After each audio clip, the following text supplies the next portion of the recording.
గత 6 రోజులుగా 2 తెలుగు రాష్ట్రాలు అట్టుడికిపోతున్నాయి. ఒక రకంగా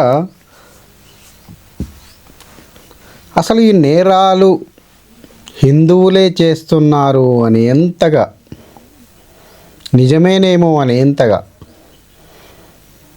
వేలాది మంది రోడ్లపైకి వచ్చి మరి నినాదాలు చేస్తూ హిందువులు హత్య చేశారు అనే టైప్లో 2 తెలుగు రాష్ట్రాలను అట్టుడికిస్తున్నారు. గత 6 రోజుల నుంచి మనం ఈ విషయాన్ని గమనిస్తున్నాం. కానీ చివరకు తేలిందేమిటి? పోలీసులు పూర్తిగా పిన్ టు పిన్ హైదరాబాదు నుంచి రాజమండ్రి వెళ్ళే వరకు కూడా పిన్ టు పిన్ ఇక్కడ బైక్ బయలుదేరిన సమయం నుంచి మొదలు పెడితే చివరకు ఆయన ఎంత దూరం ప్రయాణం చేశాడో ఆ దారెంబడున్న ప్రతి సీసీ కెమెరాను క్షుణ్ణంగా పరిశీలించి పోలీసులు నిగ్గు తేల్చారు. కానీ అంతదాకా ఆత్రము ఆపుకోవడానికి మన వాళ్లకు మనసొప్పలేదు. వాస్తవంగా ఒకసారి చూడండి, అది బైక్ రైడింగు. ఆయన రోజు హైదరాబాద్ టు రాజమండ్రి ఆయనకు సంబంధించిన చర్చి వరకు రోజు బైక్ మీద రావడం పోవడం ఆయనకు అలవాటు. కాకపోతే ఆయనకు అంత లాంగ్ డ్రైవ్ ఇష్టమే కావచ్చు, కానీ బైక్ డ్రైవింగ్, అంత లాంగ్ డ్రైవ్ అనేది ఎంతవరకు సురక్షితం?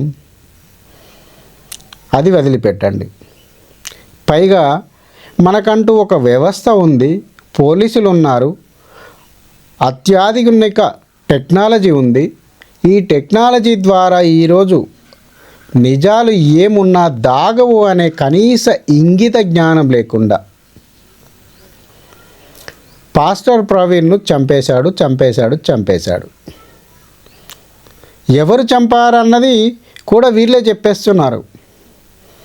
హిందువులు చంపేశారు, ముస్లింలము క్రిస్టియన్లము అందరం ఒకటి కావాలి, మనకిద్దరికీ ప్రధాన శత్రువు హిందువు, క్రిస్టియన్లకు ముస్లిం శత్రువు, ముస్లింలకు క్రిస్టియన్లు శత్రువు, ఇద్దరికీ ఉమ్మడి శత్రువు హిందువు. ఈ టైప్లో వీళ్ళ ప్రవచనాలు వాళ్ళు ఇస్తూ ఉన్నారు. కనీసము పోలీసులు పూర్తి స్థాయి విచారణ చేసేదాకా కూడా ఆగడం లేదు. ఆయనను ఒకసారి మనం గమనించినట్లయితే, ఆయన ప్రవర్తించిన, ఆయన ఆ రోజు ప్రయాణించిన తీరును కనుక మనం గమనించినట్లయితే మనకు చాలా ఆనవాళ్ళు కనబడతాయి. ఆయన విజయవాడ చేరుకోకముందే ఆల్రెడీ రోడ్డు ప్రమాదం జరిగింది. బైకు ఆల్రెడీ హెడ్లైట్ పలిగిపోయినట్టుగా కనబడతా ఉంది. మరలా ఇండికేటర్తో, కేవలం ఒక ఇండికేటర్తోనే ఇంత లాంగ్ డ్రైవ్ ప్రయాణం కనబడతా ఉంది. మద్యం సంగతి పక్కన పెట్టండి, తర్వాత వచ్చిన అంశం. కానీ మొదలైతే ఆయన బండి హెడ్లైట్ పగిలిపోయి ఉంది. హెడ్లైట్ లేకుండా హైవే మీద ఇంత సుదీర్ఘ ప్రయాణం అవసరమా? మళ్ళీ అది కూడా లైటింగ్ లేకుండా కేవలం ఇండికేటర్తో. ఒక్కొక్క బండి విజయవాడ రూట్లో దాదాపు 80 నుంచి 150 మైళ్ళ స్పీడ్తో వెళ్తాయి కార్లు. గాలి తగిలిన బండి కింద పడిపోతుంది.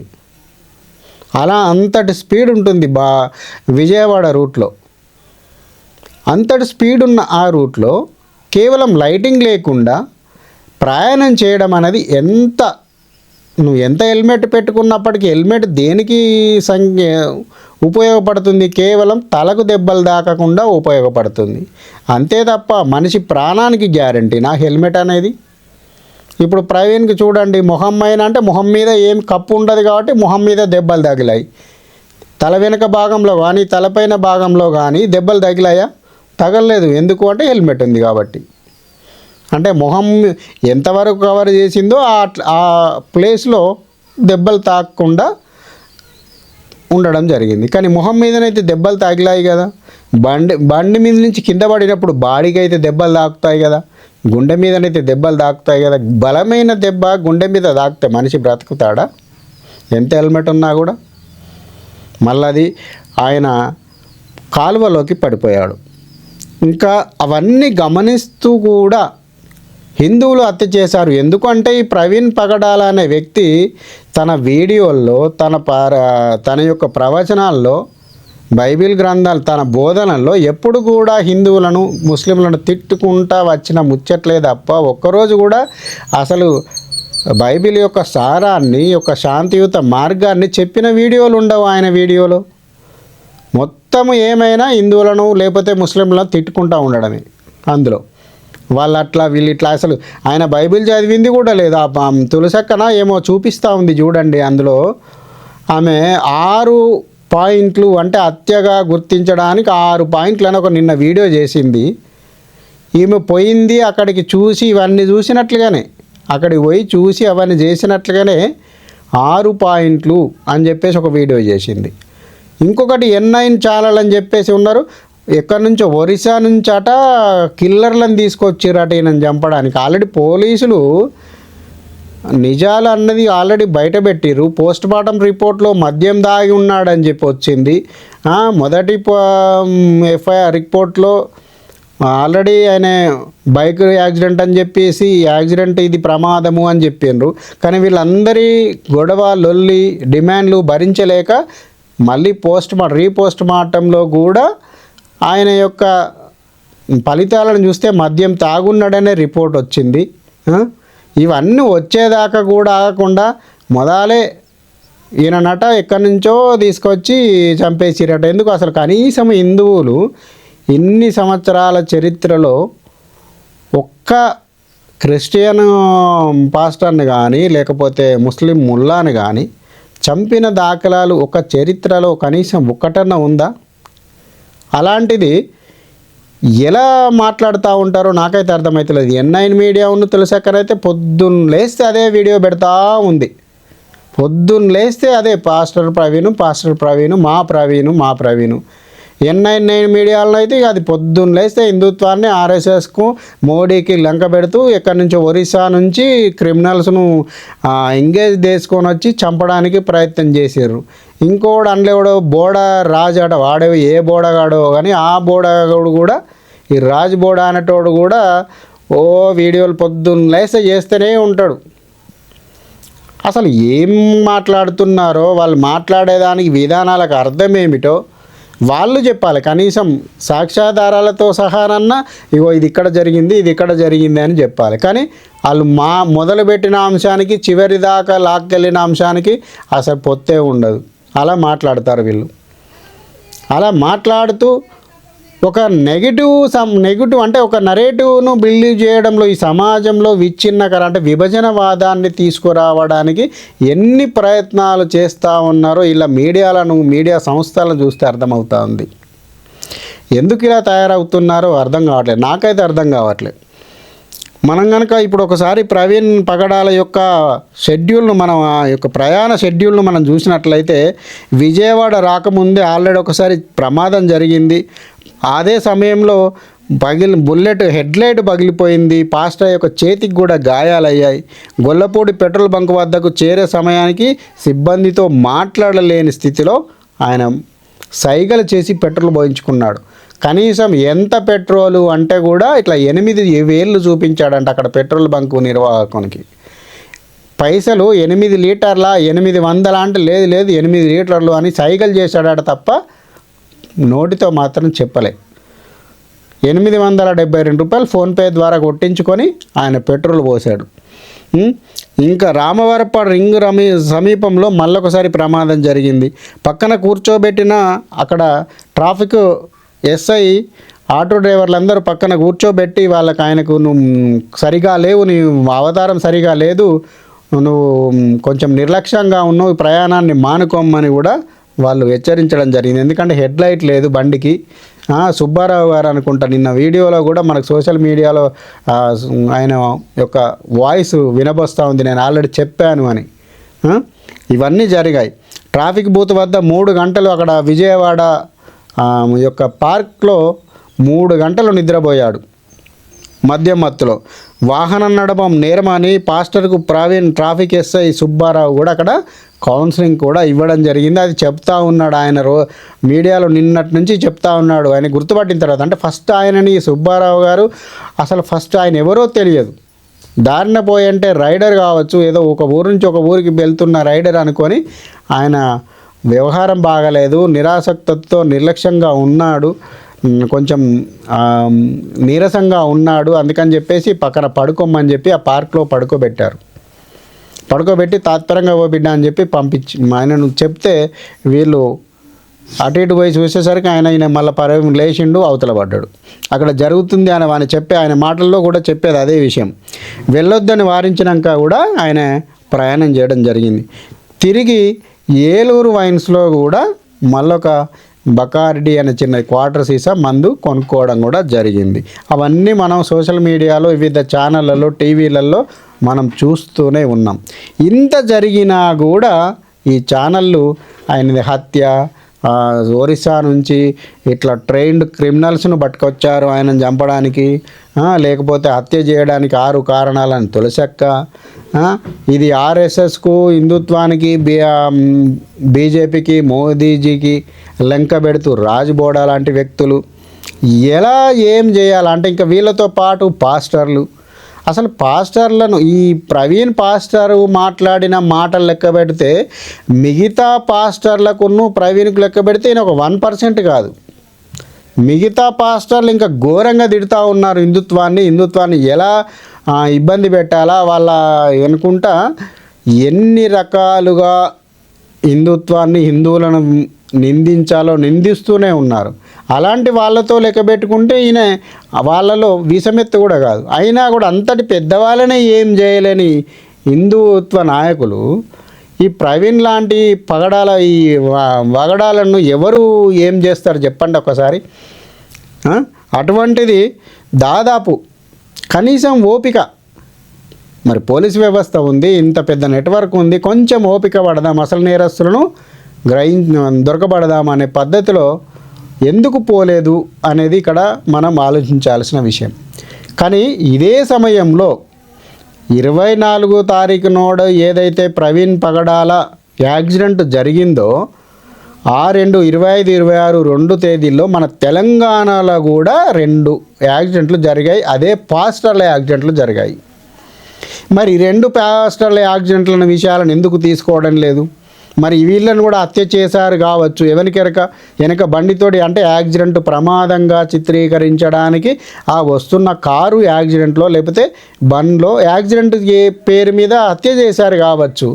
మరి ఎందుకు మాట్లాడడం లేదు తెలంగాణ పాస్టర్ల గురించి? అంటే ఇక్కడ ఉంది వాళ్ళకు అనుకూలమైన కాంగ్రెస్ ప్రభుత్వం. ఇప్పుడు ఏపీలో ఉంది ఏంటిది ప్రభుత్వం అంటే బీజేపీ ఉమ్మడి ప్రభుత్వం. అక్కడ జనసేన ఆయన సనాతన ధర్మం గురించి ఈ మధ్య గట్టిగా మాట్లాడుతూ ఉన్నారు. అదేవిధంగా బీజేపీ ఉమ్మడి ప్రభుత్వంలో భాగస్వామిగా ఉంది.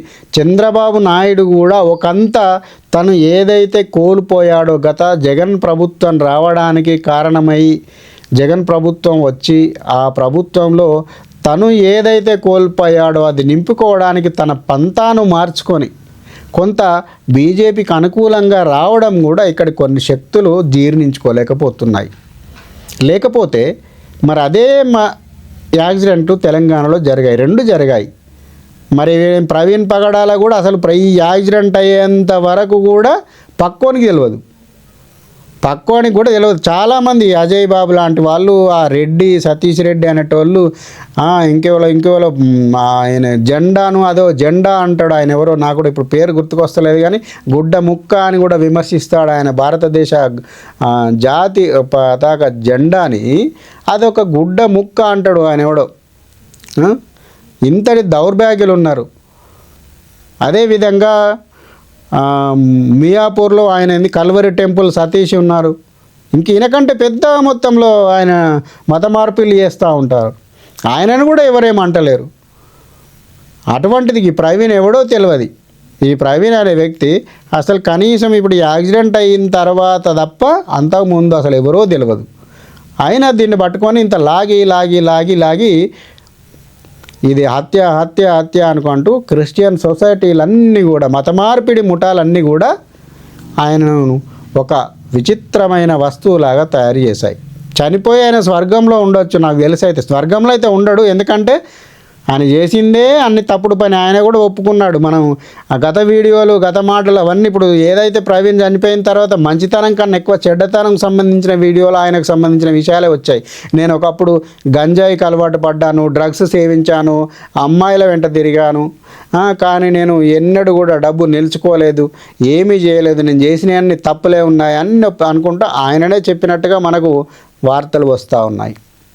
చివరకు ఆయన చేసింది ఏంది? మత మార్పిడి ముఠాలో చేరి మతాన్ని మార్చడము, డబ్బులు లాగడము, పొట్ట గడపడము. ఆయన చేసింది అంతే కదా, అంతకుమించి వేరే పని ఏమున్నది? నిజంగానే దైవ ప్రార్థన చేస్తే పాస్టర్ పని నిజంగానే ఆయన ఒక దైవ ప్రార్థన కనుక చేసిండని మనం అనుకుంటే పరమత దూషణ ఉండద్దు. మరి పరమత దూషణ చేస్తున్నావు అంటే నువ్వు చేసేది ఏంటిది? నీకు అవసరమా పరమత దూషణ చేయడము? ఒక పాస్టర్ నువ్వు దైవజనునివి అని అనుకున్నప్పుడు దేవుళ్ళందరూ సమానమే, అందరూ దేవుళ్ళు. ఈ భక్తి మార్గంలో యేసు ప్రభువును ఈ భక్తి మార్గంలో ఈ మార్గంలో మొక్కుతాము అనే విధంగా నువ్వు చెప్పుకుంటూ వెళ్ళాలి, అంతే తప్ప. కానీ నువ్వు హిందువులను విమర్శించడము, అటు ముస్లింలను విమర్శించడము, ఖురాన్ను విమర్శించడము, ఇవన్నీ చేస్తూ పోతే నువ్వు దైవజనుని ఎలా అవుతావు? అంటే దాని అర్థము నువ్వు చేసిన పని దైవజన కానే కాదు, దైవ సమ్మతమైన పని కానే కాదు.